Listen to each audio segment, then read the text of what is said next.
네, 안녕하세요. 네, 쌤입니다. 로우 타일러예요. 네, 구스아일랜드는 이제 한국에서는 굉장히 쉽게 찾아볼 수 있는 맥주라고 해도 과언이 아닐 것 같아요. 편의점에 많이 들어왔어요. 네네네, 맞아요. 초창기만 하더라도 주로 대형 마트에 가야 있었고, 대형 마트에선 되게 흔하게 찾아볼 수 있는 맥주였는데, 이제 아무래도 맥주를 좀 드신다는 분들은 주로 편의점에서 많이 사 드시니까 편의점 맥주를 많이 찾으시는데, 아마 이제 작년쯤부터 들어왔었던 것 같아요. 근데 제 생각에는 요즘이 또 시국인 만큼 그 일본 맥주를 그 4캔 10,000원 행사에서 빼면서 구스아일랜드를 제가 갔을 땐 4캔 10,000원에 넣은 것 같거든요. 네. 편의점 맥주의 약간 저는 거의 최고봉이라고 생각을 하고 있습니다. 개인적으로. 기본적으로 역사가 짧아요.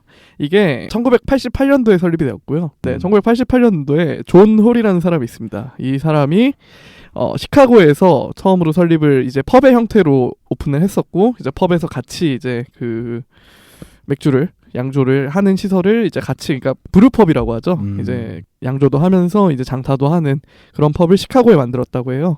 그래서 이 구스아일랜드라는 이름은 실제로 그 시카고에 있는 섬 이름이라고 합니다. 우리나라로 치면은 한 여의도 같이 이제 강 중간에 있는 섬이고요. 뭐 여의도 노들섬 그런 데처럼 이제 실제로 있는 지명이고요. 인공섬으로 바뀌었다고 하는데 혹시 여전히 이제 구글 맵에 검색해 보시면은 나오는 지명입니다. 여기에 위치한 건 아닌데 그 펍이 그 근처에 있었나 봐요. 어쨌든 구스가 이제 거의라는 뜻이잖아요. 이름이 주는 좀 그 강력함이 좀 있는 것 같아요. 한번 들었을 때 좀 쉽게 까먹지 않는. 실제로 그 로고를 보셔도 그 거위가 그려져 있어요. 네, 거위가 약간 그 하얀색 거위가 약간 목만 이렇게 쭉 내밀고 있는 그런 로고로 기억을 하고 있는데, 1988년도니까 이 정도면은 미국에서도 굉장히 수제 맥주로서는 빠른 시기였다. 완전히 1세대 수제 맥주라고 보시면 될 것 같고요. 이 당시에 미국도 역시 주로 대기업 위주의 양조업이 발달을 했었고, 주로 이제 라거, 뭐 저희가 흔히 마시는 버드와이저나 뭐 쿠어스, 그런 이제 라거 위주였는데, 크래프트 맥주를 만든다고 하면 보통 에일을 만드는 게 보통이거든요. 그래서 이 창업자 이 존 홀이라는 사람은 사실 대기업에서 회사 생활을 하던 사람이에요. 그래서 20년 동안 회사 생활을 하다가 사업을 하려고 하던 찰나에 이제 이 사람도 약간 맥주를 즐기던 사람이었나 봐요. 그래서 이제 유럽 여행을 하던 당시에 그 이제 유럽의 다양한 맥주 워낙 다양하잖아요. 벨기에나 뭐 독일이나 그런 쪽에. 그쵸. 다양한 스타일의 맥주를 보고 감명을 받아가지고 우리 미국에서도 이런 거를 한번 해보면 좋겠다 라고 해가지고 시카고, 고향이 시카고였다고요. 그래서 시카고에 창업을 했다고 합니다. 그 크래프트 맥주답게 다양한 시도를 했습니다. 이 맥주를 만드는 데 있어서 일단 가장 유명했던 시도는, 그 미국은 이제 버번 위스키가 유명하잖아요. 그래서 버번 위스키는 이제 주로 오크통에다가 한 7, 8년가량 숙성을 시키는 게 보통입니다. 그래서 그 숙성이 끝난 통을 가지고 그 통을 이용해서 맥주를 만듭니다. 그렇게 되면은 이제 8년 동안 거기서 위스키가 숙성이 되던 통이니까 자연스럽게 위스키 향도 남아있을 거고, 그렇죠. 뭐 그 성분이 어느 정도 남아있을 거 아니에요. 그거를 가지고 이제 그 통을 이용해서 거기에다가 맥주를 양조를 합니다. 근데 이 양조를 하는 과정도 보통 맥주를 양조할 때 있어서는 그 보통 서늘한 약간 지하실 같은 데서 주로 온도나 습도의 변화가 없는 그런 곳에서 숙성을 시키거든요. 근데 이건 약간 접근 방식을 바꿔가지고 그냥 일반적인 환경에 개방된 장소에다가 숙성을 시킨 거예요. 그래서 이제 시카고도 제가 알기로는 기후 변화가 꽤 심하거든요. 우리나라만큼. 여름은 덥고 겨울은 춥고. 이제 그런 환경을 다 오크통이 받아내는 거예요. 그러면서 이제 뭔가 회사의 설명으로는 자연이 만들어낸 숙성이다 라고 해가지고 그 오크통을 이용한 한 보통 8개월에서 12개월 정도, 이 정도면 꽤 긴 편이거든요, 맥주치고는. 이거를 이제 만들어낸 이름이 버번 카운티 스타우트, 그 흑맥주 계열이에요. 88년도에 창업했다고 말씀드렸잖아요. 92년도쯤에 이런 시도를 처음으로 합니다. 그래서 이 도수도 굉장히 높아요. 맥주인데 13.5도입니다. 네, 13.5도면 거의 청아 와인 그 정도죠. 네. 꽤 구스아일랜드에서 미는 라인업인 것 같더라고요. 와인통을 가지고도 해요. 그러니까 와인도 이제 오크통에 숙성을 시키는 경우가 있잖아요. 네. 이제 그 와인을 숙성시켜서 통을 가져다가 또 맥주를 만듭니다.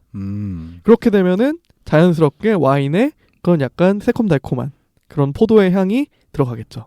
맥주에. 실제로 이거는 국내에서 유통이 되고 저도 여러 번 봤어요.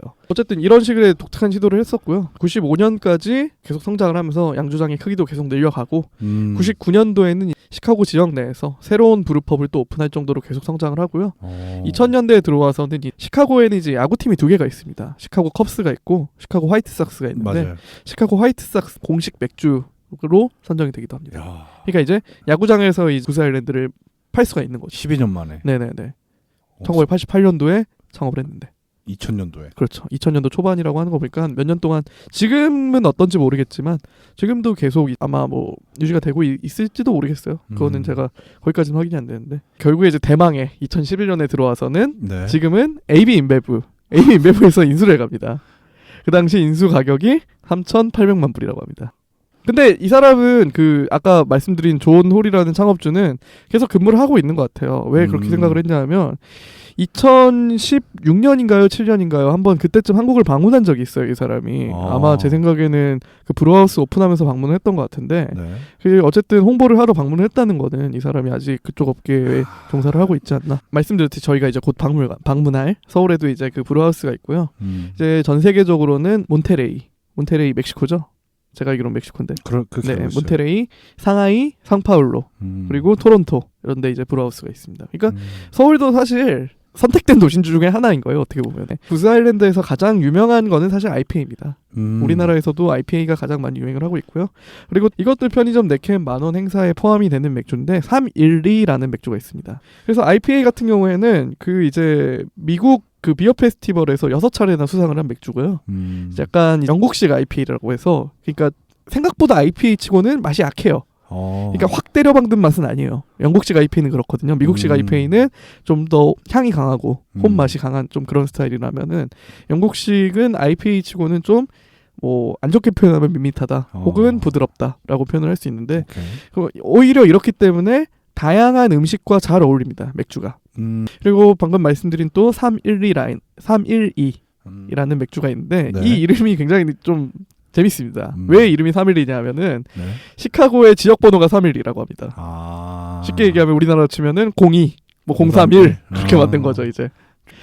말씀드렸듯이 위트에일, 그러니까 밀로 만든 에일이고요. 그렇기 때문에 약간 좀 상쾌한 과일향이라고 표현을 하는 약간 어떻게 보면 호가든과 굉장히 비슷한 그런 계열이라고 생각하시면 될 것 같습니다. 다양한 제품이 있는 것 같긴 한데 저희가 찾아볼 수 있는 제품으로는 이제 이 두 개가 방송은 뭐 이 정도고요. 네. 깔끔하네요. 말씀드렸듯이 문제 내고 끝내야죠. 맞네. 문제네. 네네. 문제는 그 시카고의 지역 번호 써주시면 될 것 같습니다. 그 맥주 이름이기도 하고요. 좋네요. 네, 세 자리 숫자니까 그거 적어주시면 될 것 같습니다. 좋습니다. 네, 그래서 뭐 오늘 방송은 이제 여기서 마무리하면 될 것 같고요. 들어주셔서 감사합니다. 혹시 말씀드렸듯이 이렇게 비정기적으로 유튜브에 계속 컨텐츠로 업로드되고 있고요. 다음 주부터 정기적으로 올라갈 거예요. 네, 화요일마다 화목마다 웬만하면 맞춰서 올리려고 하고 있으니까요. 네, 화요일마다 이제 팟빵 파티에는 그 오디오 컨텐츠로 업로드되고 있으니까 들어주시면 감사하겠습니다. 네, 감사합니다. 네, 다음 시간에 뵙겠습니다.